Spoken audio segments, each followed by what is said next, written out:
ارشاد ہوا کہ بقیت اللہ خیر لکم ان کنتم مؤمنین.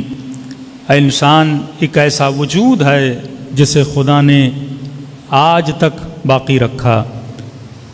یہ وجود تمہاری زندگیوں میں خیر لائے گا، برکت لائے گا. آج ہر مومن خود سے سوال کرے یہ کس کا وجود ہے جسے خدا نے آج تک باقی رکھا. کسی اور کو پتہ ہو یا نہ ہو، لیکن مکتب اہل بیت کے چاہنے والے کو پتہ ہے کہ وجود امام زمانہ عجل اللہ تعالی فرجہ الشریف، یہ مولا کا وجود ہے جسے خدا نے ہزارہ سال گزر گئے، ابھی تک یہ وجود باقی ہے. فرمایا یہ وجود تمہاری زندگیوں میں خیر لائے گا، یہ وجود تمہاری زندگیوں میں برکت لائے گا.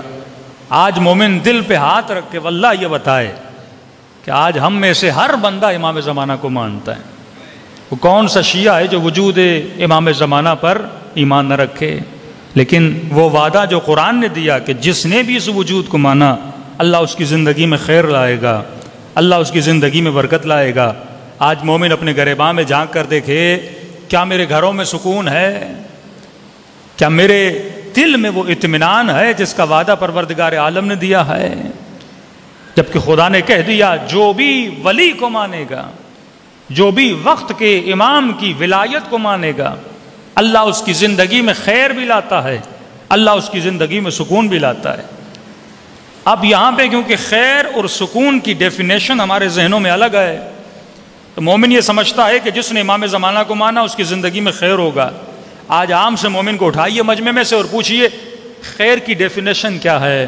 خیر کہتے کس کو ہیں؟ کہتا ہے خیر کا مطلب یہ ہے کہ میں مالدار ہو، خیر کا مطلب یہ ہے زیادہ اولاد ہو، خیر کا مطلب یہ ہے کہ نیو رضویہ میں گھر ہو 400-500 گز کا، خیر کا مطلب یہ ہے گھر میں 4 گاڑیاں کھڑی ہوں. تو اگر خیر کا مطلب اور مراد یہ ہے تو سب سے زیادہ خیر تو انگریزوں کے پاس ہے، جن کے گھر بھی بڑے، جن کی گاڑیاں بھی زیادہ. اگر خیر کا مطلب یہ ہے تو سب سے زیادہ خیر تو آپ کے سیاستدانوں کے پاس ہے، جو جب چلتے ہیں تو 10-10 گاڑیاں ساتھ میں، بڑے بڑے بنگلو بھی ان کے پاس، باڈی گارڈ بھی ان کے پاس، دولت بھی ان کے پاس، حکومت بھی ان کے پاس، شہرت بھی ان کے پاس، مقام بھی ان کے پاس، مال بھی ان کے پاس. اور واللہ اگر خیر کا مطلب یہ ہوتا تو کیا کربلا میں جو امام حسین کا ساتھ دے رہے تھے کیا ان کی زندگی میں خیر نہیں تھا؟ کربلا میں کیا تھا ہور کے پاس؟ کربلا میں کیا تھا جناب زہیر کے پاس؟ لیکن سوال یہ ہے، ایک طرف یہ بنگلو، یہ دولت، یہ مال، یہ باڈی گارڈ، یہ ساری چیزیں رکھنے کے بعد بھی وہ بندہ مطمئن نہیں ہے، اور ہور کربلا میں سب کچھ گوانے کے بعد بھی مطمئن کھڑا ہے. خیر کوئی باہر کی چیز کا نام نہیں ہے، سکون کوئی باہر کی چیز کا نام نہیں ہے، سکون اندر کی چیز کا نام ہے. مثال دے رہا ہوں، آپ کو فون آیا بھائی آپ کے بچے کا ایکسیڈنٹ ہو گیا، خدا نخواستہ. ابھی آپ کو یہ نہیں پتا کہ مائنر ایکسیڈنٹ ہوا یا میجر ایکسیڈنٹ ہوا ہے، بس ایک فون لگی، ایک میسج آ گیا بچے کا ایکسیڈنٹ ہو گیا. جیسے پتا چلا فوراً دل جو ہے دھڑکنا شروع ہو جاتا ہے، اسٹریس انسان کی باڈی میں آ جاتا ہے، پریشانی انسان کی باڈی میں آ جاتی ہے. تو اس کا مطلب جو سکون ہے وہ باہر کی چیز کا نام نہیں ہے، سکون اندر کی چیز کا نام ہے. جیسے آپ کو پریشانی آتی ہے فوراً مضطرب کیا ہوتا ہے؟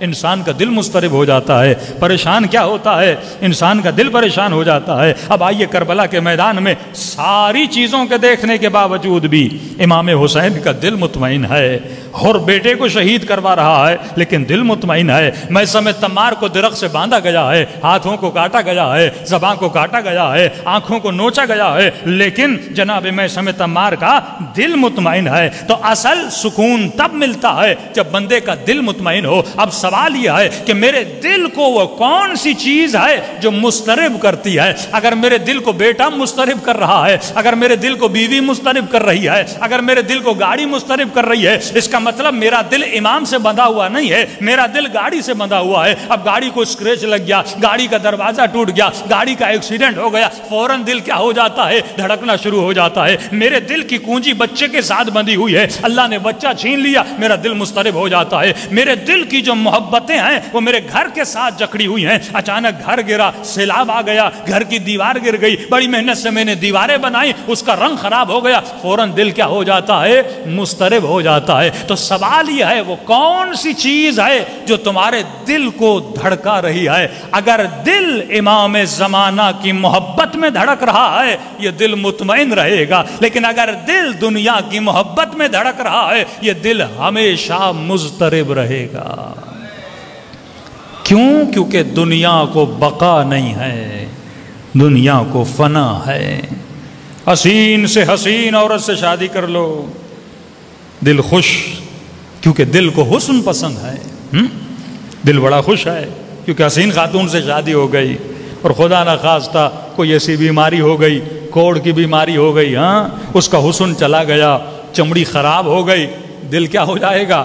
مضطرب ہو جائے گا، کیونکہ اس نے حسن کی وجہ سے شادی کی تھی. جیسے حسن گیا دل مضطرب ہو گیا. بندہ بڑا پریشان ہے، نوکری مل جائے، نوکری مل جائے. اب اس کو 50,000 تنخواہ والی، 60,000 تنخواہ والی نوکری مل گئی. اب اس کا دل کیا ہے؟ بڑا مطمئن ہے، بڑا خوش ہے. لیکن جیسے کوئی افسانہ ہوا، اس کی نوکری اس کے ہاتھ سے نکل گئی، دل کیا ہو گیا؟